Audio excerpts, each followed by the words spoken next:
Why Africa Still Poor? The Untold Truth and the Path to Prosperity. For Africa Press, focusing on powerful storytelling and motivation. Africa is a land of wealth beyond imagination. Gold that glitters beneath its soil. Oil that flows beneath its deserts. Rivers that nourish its fertile lands. And a people whose creativity and resilience inspire the world.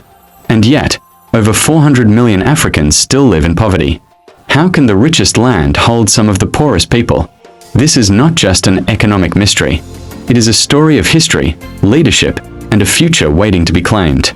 Africa holds over 30% of the world's mineral reserves, 60% of its arable land, and the youngest population on Earth.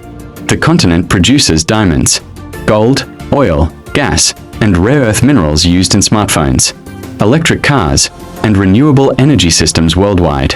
But for decades, much of this wealth has left Africa in ships and airplanes, while the people who live on this land see little benefit. Economists call this the resource paradox, where abundance of resources does not lead to prosperity, but to dependence, corruption, and even conflict. Africa's poverty did not begin yesterday. For centuries, colonial powers extracted raw materials, leaving behind economies built to serve foreign masters, not local needs. Borders were drawn without respect to communities, splitting tribes and joining rivals. When independence came, many nations inherited fragile economies, weak institutions, and the burden of rebuilding without the tools to do so. Strong leadership builds nations. Weak leadership breaks them.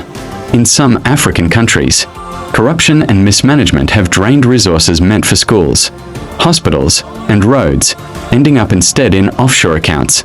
Citizens pay the price, while elites enjoy the benefits. Africa exports raw materials and imports finished goods, a cycle that keeps wealth outside its borders. Cocoa from Ivory Coast becomes chocolate in Europe. Oil from Nigeria becomes petrol refined overseas. This dependence weakens African economies, making them vulnerable to global price shocks. Unfair trade agreements, crushing debts, and global market control have tied African economies to external powers. In some cases, the interest on loans is more than the budget for healthcare and education combined. Behind the statistics are human lives. A farmer in Malawi grows maize but earns less than $1 a day because he cannot access modern tools or fair markets. A young graduate in Ethiopia searches for work for years because industries are not growing fast enough to employ millions of youth. A miner in Congo risks his life underground, earning barely enough to feed his children. While the minerals, he digs power the latest smartphones. Yet Africa's story is not one of despair. It is one of potential and resilience. Countries like Rwanda are proving that governance reforms can transform a nation. Ethiopia is building industrial parks to create jobs for its youth.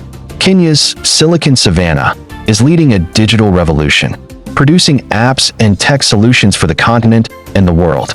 Renewable energy projects in Morocco and South Africa show Africa's commitment to sustainable growth. Across the continent, young entrepreneurs are innovating in agriculture, fintech, and healthcare, driving change from the ground up. The path to prosperity lies in good governance and leadership accountability. Africa must add value to its raw materials by developing local industries, investing in education and skills training for its youthful population is critical to unlock the continent's potential. Regional trade integration, through agreements like the African Continental Free Trade Area, can boost intra-African commerce and reduce dependence on external markets. Strengthening African institutions will enable fairer negotiation in global trade and finance. Together, these steps can break the cycle of poverty and usher in a new era of shared wealth and opportunity. Africa's poverty is not destiny. It is a challenge to be overcome, a challenge that requires vision, unity, and courage. The wealth is here. The people are here. The time is now. Africa can and will rise. Africa Press, telling Africa's story, shaping Africa's future.